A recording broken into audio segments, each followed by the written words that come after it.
Comme chaque matin, Freddy va chercher son collègue de travail. Avec Duck, son équipier à 4 pattes, ils forment l'un des binômes de la brigade cynotechnique, un duo très complice.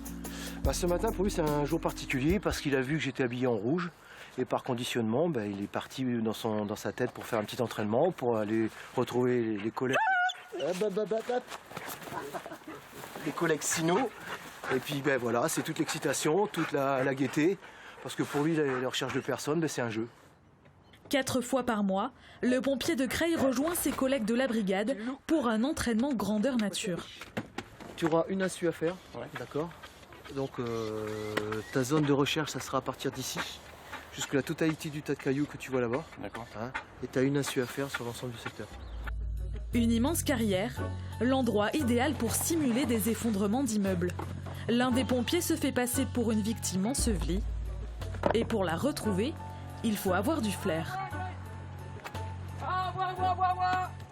Lentement mais sûrement, Hiro se ferait un chemin dans ce dédale de pierre et en quelques minutes seulement, il réussit sa mission.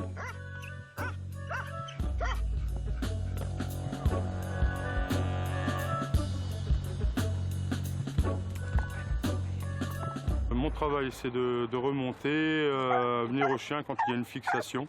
Une fois qu'il y a la fixation, je signale que le chien a détecté quelque chose, une victime ou une personne. Et ensuite, je dois dégager cette personne pour faire voir au chien qu'il y a bien quelque chose en dessous. Ces bergers malinois ont été choisis pour leur rapidité et leur endurance. Il faut près de 2 ans pour les former à sauver des vies. La formation commence dès le premier jour avec l'intérêt du chien à la récompense, au petit jouet, au boudin, dans le jeu, lui faire comprendre son nom, lui donner aussi un ordre à acquérir, qui est l'ordre à bois, parce que c'est ce qui va nous permettre de comprendre le comportement du chien à partir du moment où il aura détecté une victime. Avec ce petit jeu de cache-cache, les chiens apprennent à cheminer sur des terrains accidentés. Mais d'autres lieux, comme cette ancienne faïencerie, permettent de travailler l'agilité de l'animal.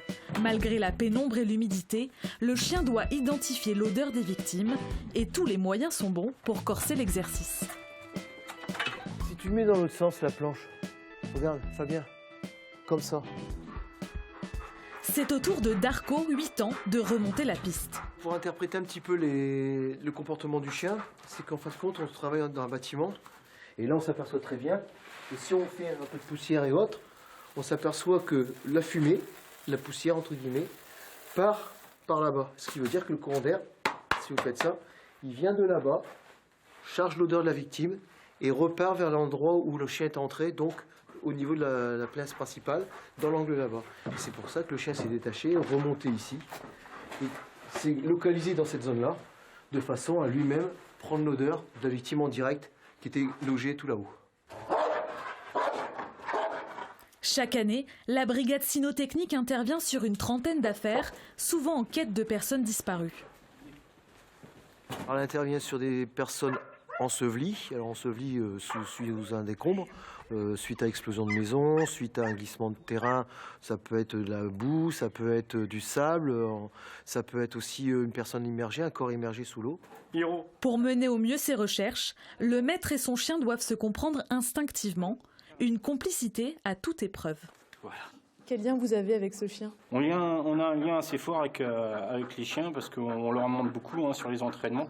Est-ce que vous arrivez à imaginer une fois qu'il sera mort de vieillesse? On a un lien assez fort avec nos compagnons, donc la perte du chien, bien sûr, c'est un moment assez difficile qu'on redoute, quoi. Maître chien, c'est aussi un métier fait de compromis. Contrairement à leurs autres collègues pompiers, eux ne laissent pas leur outil de travail à la caserne.